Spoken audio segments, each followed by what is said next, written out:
After America is made on the lands of the Bunurong and Wurundjeri Woiwurrung peoples of the Kulin Nations. We pay our respects to elders past and present and acknowledge that sovereignty was never ceded. We are in a battle for the soul of America. This is a fraud on the American public. Hi, I'm Emma Shortis, and this is After America. This weekend saw a repeat of a now all too familiar cycle. The United States was on the verge of a deal with Iran. Or was it on the verge of more attacks? There is a chance that whether it's later today, tomorrow, in a couple days, we may have something to say. But this issue needs to be solved, as the president has said, one way or the other. Iran can never have a nuclear weapon. The president stayed in Washington, which was unusual. Surely something was about to happen. But it all amounted to nothing. Again. There is still no peace deal as we record, and given how disastrously this war has gone for Trump, there's every chance that any agreement will be more favourable to Iran than the 2015 agreement struck by the Obama administration. Maybe the president was just avoiding going to his own kid's wedding. As Donald Trump appears to be losing interest, the Israeli government continues its wars on several fronts. Israel's far-right National Security Minister, Itamar Ben-Gvir, sparked outrage after he shared footage of himself taunting activists from the global Samud flotilla. Israeli naval forces had effectively kidnapped those activists, intercepting them in international waters. Amidst allegations of serious abuse, Italy, France, the Netherlands, Canada, Spain and Australia have all summoned Israeli ambassadors for an explanation. But after those flotilla activists were illegally detained by Israel, the Trump administration announced it was imposing sanctions on 4 activists involved in previous flotillas. US Treasury Secretary Scott Bessent said on Tuesday that the pro-terror flotilla attempting to reach Gaza is a ludicrous attempt to undermine President Trump's successful progress towards lasting peace in the region. The Australian government, concerns about Israeli government behaviour aside, is ploughing on as if Biden was still in charge. This year's budget committed more money to the AUKUS submarine deal, and last week the Defence Minister announced another $11 billion in funding for upgrading the current Collins-class fleet, all in service of AUKUS. To discuss the latest on that deal and the secrecy surrounding it, this week we're joined by Ben Doherty. Ben is a senior reporter for Guardian Australia, covering Australian foreign policy and international affairs. He's a former foreign correspondent covering South and Southeast Asia, and he's won 3 Walkley Awards for his foreign and immigration reporting. Hey, Ben, it's so great to have you back on the show. Thanks for coming back. It's good to be back with you, Emma. Thanks for having me. Oh, it's always a pleasure. Hey, a bit's happened since we last had you on, and I thought I would start with the AUKUS submarine deal because a few months ago now, time goes so quickly, your reporting actually helped reveal that there were some Australian crew on an American submarine that attacked and sank an Iranian ship off the coast of Sri Lanka. And we've kind of stopped talking about that and the significance of it. So I wanted to go back to it and just ask what those few days were like for you. The start of that war, if you remember, was chaotic all over the world. But trying to find information about what was happening and the involvement of Australians, which we ultimately found out was the case, and we found that out from overseas, not from the Australian government, we found that out from the US, was that Australia has been involved in this war from the outset. As much as the Australian government will try to sort of carve this distinction between offensive and defensive operations, Australia is in this war and we've been participants from the outset. Turns out we had 3 naval personnel were serving on a US nuclear submarine. That nuclear submarine torpedoed and sank an Iranian frigate off the coast of Sri Lanka. More than 100 people died, and this was right at the very outbreak of this war. It's an old cliche, I know, but truth is the first casualty of war. But just finding that out and having that confirmed was extraordinarily difficult, like sort of pulling teeth with government ministers who just didn't want to admit that Australia was a part of this war. And it turns out we are involved. We're sending personnel to the UAE, which is our biggest weapons buyer as well. And we're sending AMRAAM, so we're sending AMRAAM missiles, so we're sending material as well. We are part of this conflict. And I think trying to draw this sort of sophistry around old defensive operations really doesn't cut it. We are part of this conflict, and we are part of this conflict because of our close links to the US military, which launched this war without letting us know, without consulting us. We find ourselves in a conflict by virtue of this alliance and by how tightly bound we are to the US. Yeah, absolutely. I mean, of course, I agree with you that they were sent to bed when the order was given. Defence doesn't quite cut it, and won't cut it in future as well. I think is an important thing to say. And they were, you mentioned there, Ben, those crew were on that American sub because of our alliance with the United States, and specifically because of the AUKUS submarine deal signed between Australia, the US, and the UK. Now, we've talked lots on this show about that deal and the significant risks and risks of failure that are kind of built into that deal. There shouldn't be any more clarifications because we're just going now full steam ahead building. We are working very closely with the United States in respect of AUKUS. AUKUS is underpinned by a very clear trilateral treaty between Australia, the United States and the United Kingdom. What's remarkable about AUKUS is it was signed up without even a formal cabinet brief. It was signed up without any kind of serious scrutiny, either from within defence or within the Parliament. You enter into a deal with the United States where it is a part of the deal. It's actually written down, it's in legislation, that there is a circumstance where you will not get the submarines you think you're getting. And you've been writing about that a lot. We've talked a bit about how the United States in particular isn't producing enough submarines to meet its own needs, let alone to have enough to spare to give Australia some, which is kind of part of the first stage of the deal. So what's the latest on where that is at, where the US is at in this part of the deal? There's a real dichotomy emerging with AUKUS, I think, and it's important to sort of separate, I think, the politics from the reality on the ground or in the sea, so to speak. The politics is, to quote Donald Trump, full steam ahead. It's all happening. All the political rhetoric is around. We're right behind this. We're hitting our marks. We're making our targets. It's all progressing. We just had the federal budget in Australia. There was more money for the Australian Submarine Agency, another sort of 430 million out or so for the out years, which, 400 million here, 400 million there. Soon you're talking real money. Its staff's going to go up by about a third to about 1,200 people. So that's really ramping up. We're also sending a lot of money overseas. We've given about $2 billion US to America to boost its industrial submarine base, its industrial base building submarines. About £500 million to the UK. Do the maths on that. That's, again, a lot of money, to boost them. But we still have no guarantee of submarines. And if you start to look at, despite all of these resources pouring in towards AUKUS, if you start to look at the reality on the ground, it appears very, very different. And it is on the ground because these boats aren't in the water yet. The AUKUS boats don't exist. The Virginia-class boats we're supposed to be getting, as you sort of intimate, really don't look like they're coming. And the US, when you kind of peel away the layers of political rhetoric, the US is giving its strongest signals yet about the difficulties they're going to face in providing Australia with any Virginia-class submarines. The first of these Virginia-class submarines Australia is supposed to get, it'll be a second-hand boat. It's due in Australia in 5 or 6 years. Now, at the moment, it takes the US 10 years to build an attack-class submarine. It takes almost twice as long now to build an attack-class submarine as it did 20 years ago. The US is getting slower at building submarines, not faster. Now, the US, by law, by its own legislation, is not allowed to sell Australia a submarine if it would degrade its own fleet, as you said. The US is already short about a quarter of the submarines it needs. It has 49 boats in the water. It says it wants 66. So where these extra boats are going to come from is just really unclear. The US Navy has released its shipbuilding plan, which is this really detailed, fine-grained plan. It's a 30-year plan of all the ships, all the submarines, in the various classes, all the surface vessels, everything it's going to build over the next 30 years.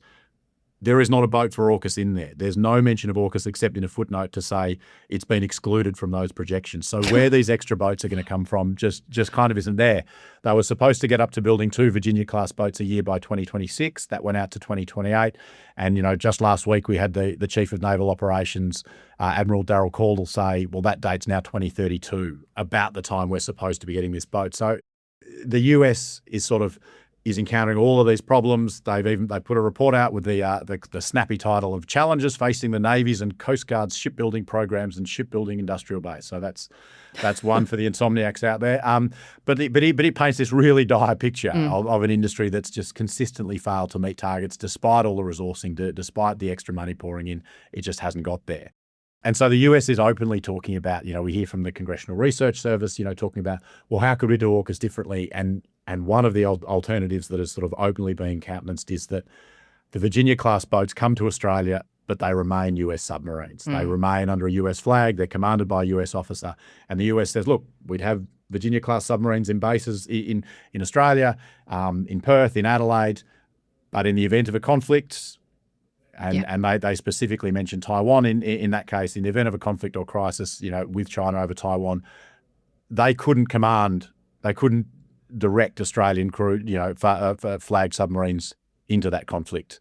A US flag vessel, they absolutely could. They'd be in control of that. So I mean, that's openly been countenanced by the US. I mean, that certainly does seem to be the way it's heading, Ben, because why would the United States hand over submarines and the command of those submarines? These are some of the crown jewels in the United States Navy. I can't see how it would be in the United States' interest to hand over command of those submarines to Australia. And I don't mean that as a criticism, just as an observation, but it seems like the government's not willing to talk about that or to talk about the possibilities of failure on the US side.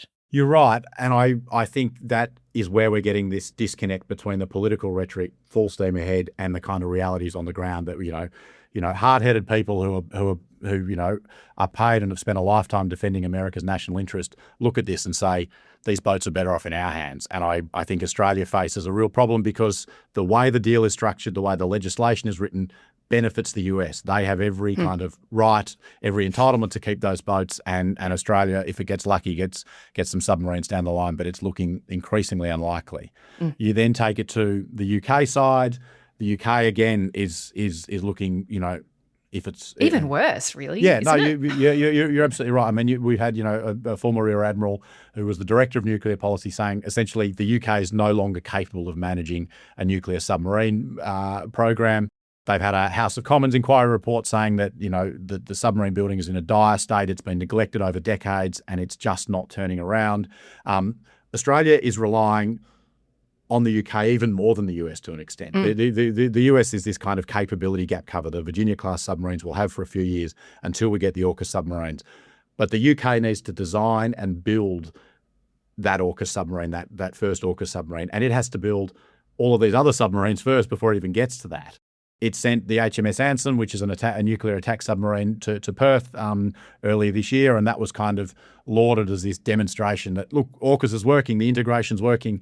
Anson turned up, was supposed to be here for about a month, and after 2 weeks, it got hurriedly withdrawn and dragged back to the Middle East because it was literally the only attack submarine that the UK had in the water, the only one it was able to deploy at that time.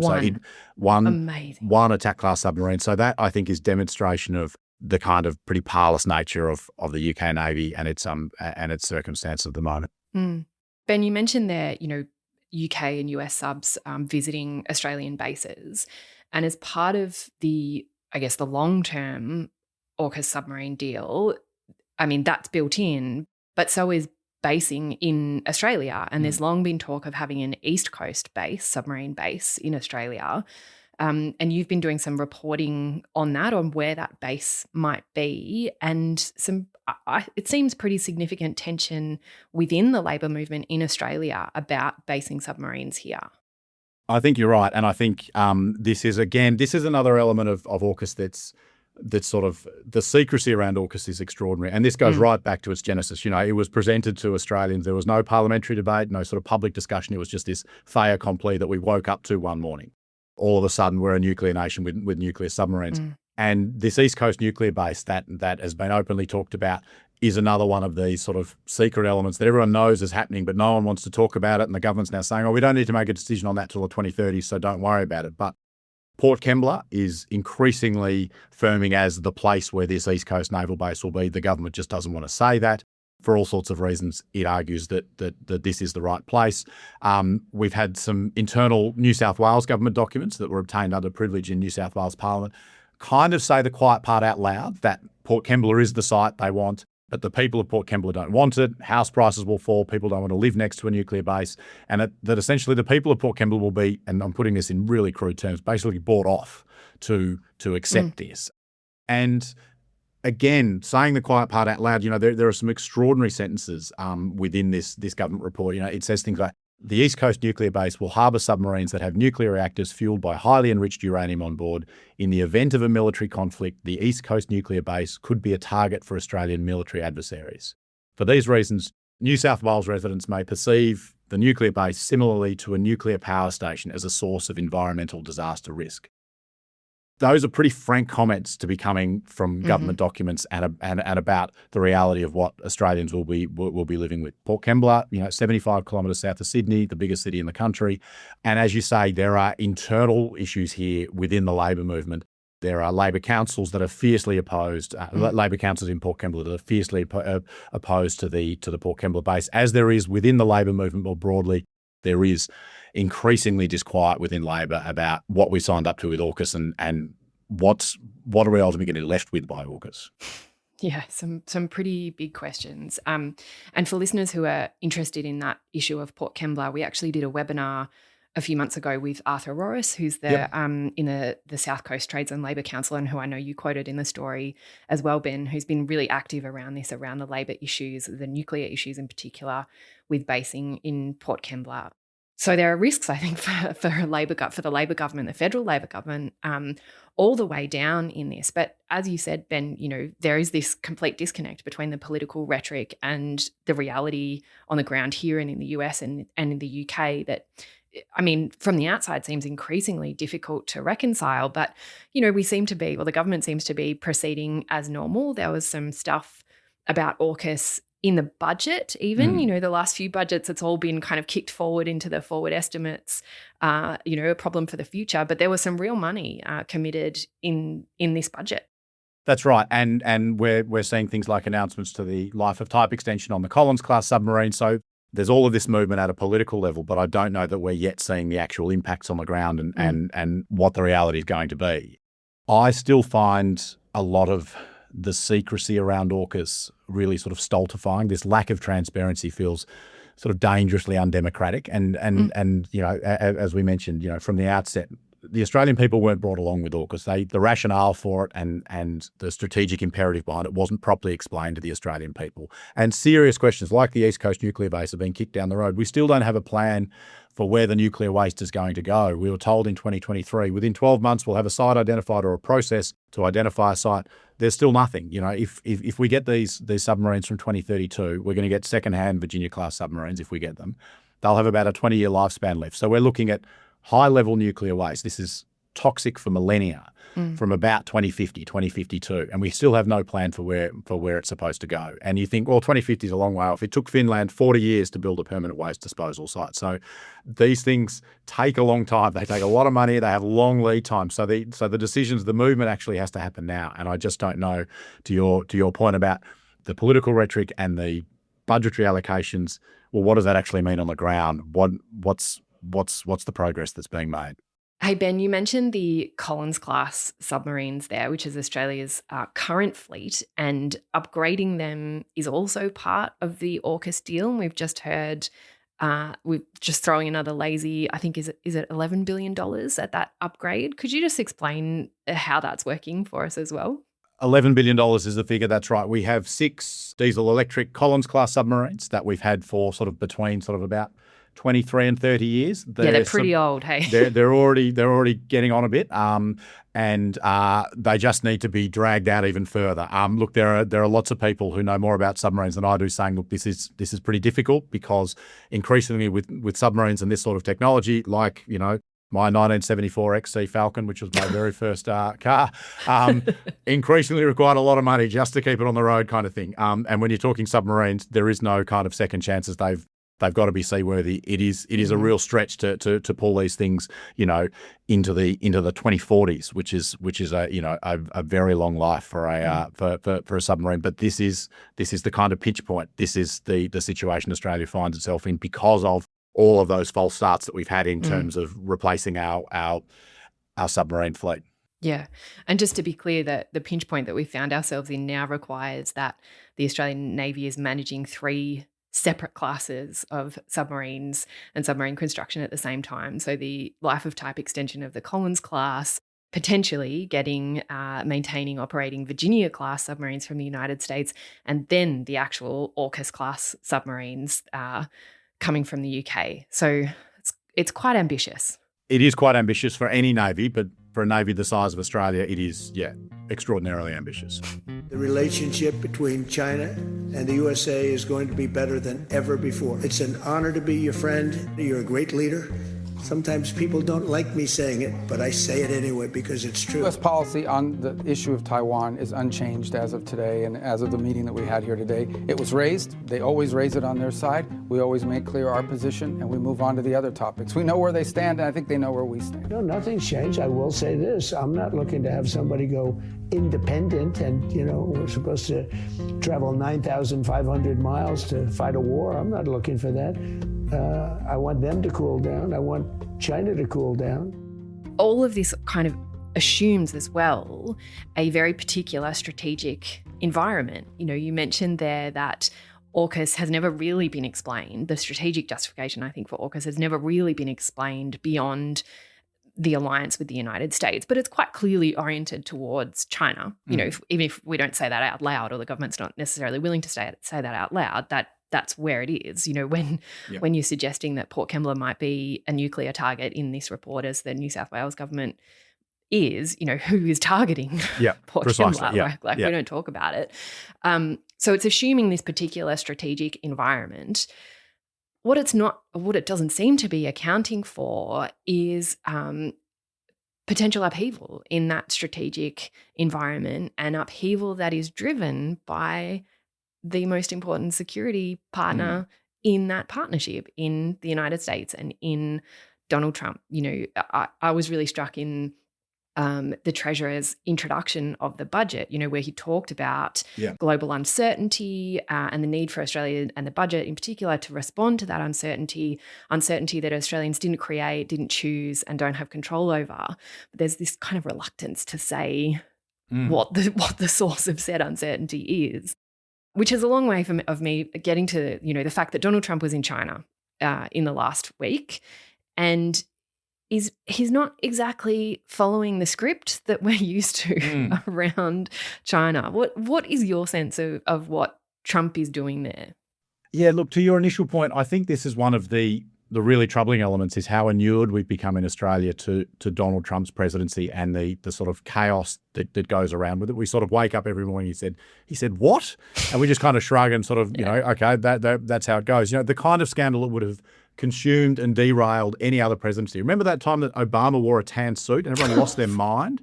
Those are the days. Exactly, yeah, it has almost no impact. The kind of latest grift of taking taxpayers' money and sort of funneling it towards supporters, including people who rioted on January 6th, who are literal insurrectionists trying to tear down the US democracy. I think a lot of the Australian political class kind of grit their teeth about Trump, and we sort of say, let's ride it out. The midterms are going to cripple him, and then it's only 2 years and he's done. But I think that understates and underestimates the massive long-term structural change that this presidency has wrought on the US.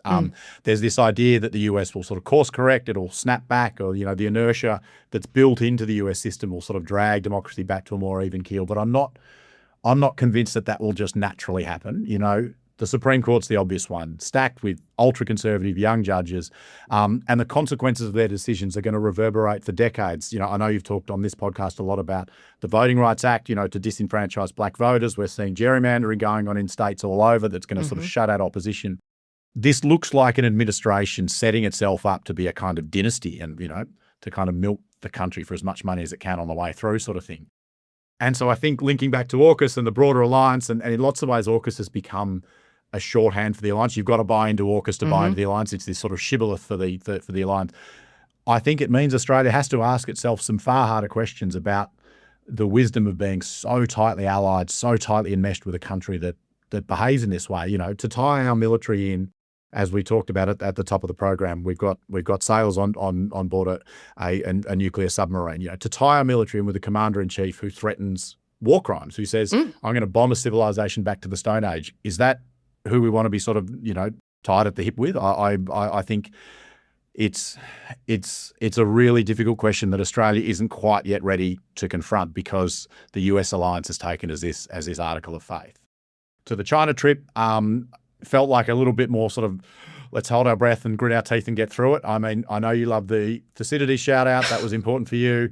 But look, I mean, one of the things that struck me that feels like it's been underemphasized, it felt pretty humiliating for the leader of the world superpower to have to go to his peer competitor, to this this rising strategic competitor, and say, look, can you help me out with this war I started in Tehran? That feels pretty extraordinary. I think for Australia the concern is over sort of the weakness he took to that meeting in his dealings with Xi, especially over Taiwan, which, if it ever comes to conflict, is likely to involve Australia in some way, or at least an expectation of Australian involvement. So I think we watch that with real trepidation. Is he going to kind of do a deal on Taiwan, to wiggle out of Tehran sort of thing? Like, is that the kind of deal making that we're going to see? I think there wasn't a whole lot of substance. I know they talked about trade deals and those sort of things. It didn't feel like they got a whole lot progressed, but it did feel like certainly Xi had the upper hand in that meeting. I don't know. You don't agree? No, I do. No. You seem disquieted by my analysis, and I'm happy to be disagreed with. No, I absolutely agree, and I think Americans as well seemed deeply concerned by Trump's. I used the word subservience on the show last week, and I think I still think that was too strong. But he was kind of uncharacteristically demure during those meetings. He was almost kind of fawning over Xi. The bombast was gone. Yeah. And I guess that's what I mean about the Australian government is kind of carrying on as normal, as if all the strategic environment is the same. But Trump is not interested in that. Like, he's interested in himself. And it seems like, the institutions of the Australian government, the departments, but also the government itself, just can't quite make the leap to understand who Trump is, and that he doesn't care about, our established ideas about the strategic environment and, great power competition between China and the United States. And he particularly doesn't care about Taiwan. Yeah, and I think in defence of the institutions of the Australian government, this is not an easy question. There's not an easy, obvious answer. And this is something that in our lifetimes we haven't had to wrestle with, because we've had the great and powerful friend, and the US, for all of its imperfections and sins, has been a far more predictable ally. But now we have this superpower upon which we depend that we can't depend anymore. And we only have to look at what he's done to NATO to understand that alliance means nothing, and that we can't rely on it in the way that we thought we could in previous generations. Yeah, it is. I think you're absolutely right to point out that this is not an easy thing to grapple with. But from outside, it looks like the government is not even willing to sort of take the step of beginning to grapple with that. And that's a real problem for Australia. And we're not alone in grappling with that. But there are some pretty big questions that I think we need to ask ourselves. And we're always so grateful, Ben, that you are willing to ask those really hard questions and do the reporting on them in an environment that is not particularly open, that it makes your job really hard. So we appreciate how hard you do work to shine a light on what is happening in Australian foreign policy and across the world. And we hope you'll come back soon. Oh, thank you. That's very kind of you to say, Emma. I'm always happy to come back. Thanks for having me. If you want to see more scrutiny of the AUKUS submarine deal, you can sign our petition calling on the Australian government to establish a parliamentary inquiry into the agreement. We'll leave a link to the petition in the show notes. And if you'd like to get in contact, you can reach us at podcasts@australiainstitute.org.au. This episode was recorded on Friday, the 22nd of May. After America is supported by the Andrew Farron Foundation and produced by Angus Blackman. We'll be back next week. I'm Emma Shortis. Thanks for listening.